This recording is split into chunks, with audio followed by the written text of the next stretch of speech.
Hi மக்களே, ஒரு சம்பவம் பண்ணி விட்டாங்க மக்களே. நம்மகிட்டயே ஒரு 1000 ரூபாய் ஏமாத்தலான்னு பார்த்துட்டாங்க. இத்தனைக்கும் நான் இது ஃபர்ஸ்ட் நாளே இப்படி ஒரு ட்விஸ்ட் நான் எதிர்பார்க்கல. என்னாச்சுன்னா, ஃபர்ஸ்ட் ஒரு டியூட்டி வந்தது. நான் இருந்த இடத்துல இருந்து வேற ஒரு என்னோட வீட்டு பக்கத்துலேயே வந்தது. சரின்னு சொல்லிட்டு நானே டியூட்டி எடுத்துட்டாது. அதுக்கப்புறம் என்னாச்சுன்னா, லொக்கேஷன் வந்து வேற, நான் ரயில்வே கேட்டுட்டா இருக்கேன் அப்படின்னாங்க. சரி, நான் அங்கே போயிட்டு மறுபடியும் அவங்களுக்கு கால் பண்ணுறேன். இல்லை, நான் மெஜஸ்டிக்ல இருக்கேன் அப்படின்னாங்க. அதுக்கப்புறம் எனக்கு கோவம் வந்துருச்சு. ஏன்னா காலையில் ஃபர்ஸ்ட் டியூட்டி அதுதான். சரின்னுட்டு சொல்லிட்டு அவங்களே கேன்சல் பண்ணிட்டாங்க. ஓகே அப்படின்னு சொல்லிட்டு நான் ரெண்டாவது வெயிட் பண்ணிட்டு இருந்தேன். அப்போதான் மறுபடியும் நான் இன்ட்ரோவில் உங்களுக்கு வீடியோவில் சொன்னல அந்த டியூட்டி வந்தது. வந்து எடுத்துட்டு நானும் வந்து அவங்களையும் ட்ராப் பண்ணிட்டு தேர்ட் இன்னொரு டியூட்டி வந்தது. நானும் சரி அந்த டியூட்டியை வந்து பிக்கப் பண்ணிட்டு அங்கேருந்து ஒரு 700 மீட்டர் காமிச்சது. வந்து பிக்கப் பாயிண்ட்டுக்கு வந்துட்டு அவங்களுக்கு கால் பண்ணுறேன். ஹிந்தியில் பேசிட்டு மேடம் வருவாங்க, வெயிட் பண்ணுங்க அப்படின்னாங்க. நானும் இங்கே ஒரு ஆஃபீஸ் இருக்கிறதுனால நானும் இங்கே பாருங்க தெரியும் உங்களுக்கு, ஆஃபீஸ் இருக்கிறதுனால நானும் வெயிட் பண்ணிட்டு கால் பண்ணுறேன் அவங்களுக்கு. மேடம் வருவாங்க, வெயிட் பண்ணுங்க அப்படின்னு சொல்லிட்டு ஒரு 2 நிமிஷம் தான் இருக்கும். 2 நிமிஷத்துல மறுபடியும் அவனே கால் பண்ணி என்ன சொல்றான், நான் ஒரு 1000 ரூபாய் உங்களுக்கு ஜிபே பண்றேன், உங்க ஜிபே நம்பர் சொல்லுங்க, நான் 500 ரூபாய் நீங்க எடுத்துக்கோங்க, நான் அவங்க மீதி 500 ரூபாய் வந்து அவங்க கிட்ட கொடுத்துருங்க அப்படின்னு. ஆட்டோ சார்ஜ் சேர்த்து நீங்க 500 ரூபாய் எடுத்துக்கோங்க, மீதியை நீங்க அவங்க கிட்ட கொடுத்துருங்கன்றதுனால நான் ஃபர்ஸ்ட் இல்லை, எனக்கு என்கிட்ட கேஷ்லாம் இல்லை, அதெல்லாம் எனக்கு ஆகாது, நான் ஃபோன்பேலாம் யூஸ் பண்றது இல்லை அப்படின்னு சொன்னேன். இல்லை ரொம்ப எமர்ஜென்சி, அவங்க கையில சுத்தமாக அமௌண்ட் இல்லை அப்படின்றதுனால சரி ஓகே, லேடிஸ்ன்றதுனால சரி அட்லீஸ்ட் எங்கேயாவது போகணும், பஸ்ஸுக்கோ இல்லை எதுக்கோ ஒன்று, கையில் காசு இல்லாமல் கஷ்டமா இருக்குமேன்னு சொல்லிட்டு நானும் சரின்னு சொல்லிட்டேன்.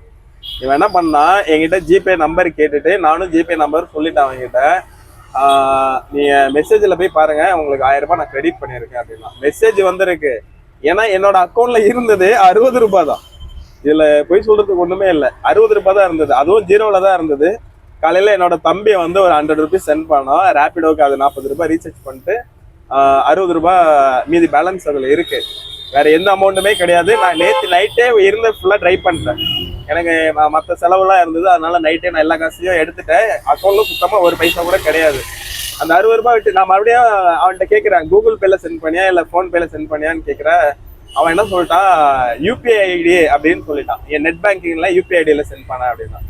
மெசேஜ் வந்திருக்கு, நான் உங்களுக்கு அந்த இதுலயே நான் அந்த வீடியோலயே உங்களுக்கு அந்த மெசேஜ் ஆட் பண்றேன் பாருங்க. மெசேஜ் வந்திருக்கு, என் அக்கௌண்ட்ல இருந்து அதே 60 ரூபாய் தான் இருக்கு. நான் எந்த அமௌண்ட்டை நான் உனக்கு ரிட்டர்ன் அனுப்புறது, சரிங்களா? நான் அதுக்கு தான் திருப்பி செகண்ட் டைம் நான் ஃபர்ஸ்ட் கால் கட் பண்ணிட்டேன். எனக்கு ஒரு நிமிஷம் பதட்டம் ஆயிடுச்சு. என்னடா அமௌண்ட் அனுப்பிட்டேன்னு மெசேஜ் வந்திருக்கு, அமௌண்ட் வரலையேன்னு சொல்லிட்டு பதட்டம் ஆயிட்டு என்ன ஆயிட்டு மறுபடியும் அவனே ரிட்டர்ன் கால் பண்ணிட்டு, என் நியர்பைல தான் போலீஸ் ஸ்டேஷன் இருக்கு, நான் அங்க போயிட்டு அந்த கேஷ் கொடுத்துறேன், நீ வந்து வாங்கிக்க. காலை கட் பண்ணிட்டான் சார். அதோட ரிட்டர்ன் நான் கால் பண்றேன், எடுக்க மாட்டேங்கிறான். எப்படி எல்லாம் சீட் பண்றாங்கன்னு பாத்துக்கோங்க மக்களே.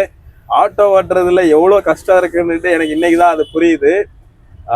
ஆட்டோ ஓட்டுறது வந்து அவ்வளவு ஈஸியான ஒரு தொழில் இல்லைன்னு நல்லாவே புரியுது. அதுவும் இங்க பெங்களூர்ல இருக்க டிராபிக்ல, அதுவும் இந்த மாதிரி 420ங்களுக்கு நடுவுல வண்டி ஓட்டி சம்பாதிக்கிறன்றது வந்து ரொம்ப பெரிய விஷயம் தான். இவ்வளவு ஈஸியா அவன் இதே சப்போஸ் என் இடத்துல வேற யாரோ இருந்து கொஞ்சம் ஏமாந்தவங்களா இருந்திருந்தாங்கன்னா, இல்ல அவங்க அக்கௌண்ட்ல வந்து சொல்ல முடியாத அளவுக்கு ஒரு 5000 10,000 காசு இருந்ததுன்னா கண்டிப்பா அவன் இன்னைக்கு ஒரு 1000 ரூபாய் தட்டிட்டு போயிருப்பான். எல்லாரும் ஒரே டைம்ல ஒரே மாதிரியே இருக்க முடியாது, மனநிலையே அந்த மாதிரி இருக்காது. யாருக்கு என்ன சுச்சுவேஷன் யாருக்கும் தெரியாது. இருந்தாலும் பார்த்து கேர்ஃபுல்லா உஷாரா இருங்க. எனக்கு இது காலையில இருந்து 3 டியூட்டி வந்ததுல நான் எடுத்த டியூட்டில 2 டியூட்டி ஒன்று வந்து கேன்சல் ஆயிடுச்சு. இவனும் அந்த நான் 420 திட்ட ஆரம்பிச்ச உடனே அவன் காலை கட் பண்ணிட்டு கால் எடுக்கல, திருப்பி டியூட்டியை கேன்சல் பண்ணிட்டான். காலையில 7 மணிக்கு ஆரம்பிச்சது, கிட்டத்தட்ட மணி இப்போ 9:18 ஆகுது.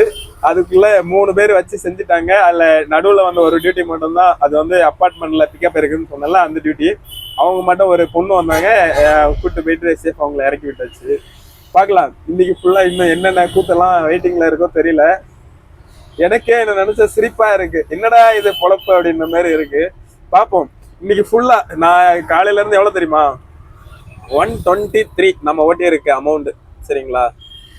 இதுதான் நம்ம ஓட்டி இருக்க அமௌண்ட். 123க்கு நம்ம ஓட்டி இருக்கோம், அவ்வளவுதான். இன்னைக்கு பார்ப்போம் எவ்வளவு ஓட்டுறோம்னுட்டு. பார்த்துட்டு மறுபடியும் அடுத்த வீடியோல நான் உங்களுக்கு அப்டேட் பண்றேன். ஓகே மக்களே.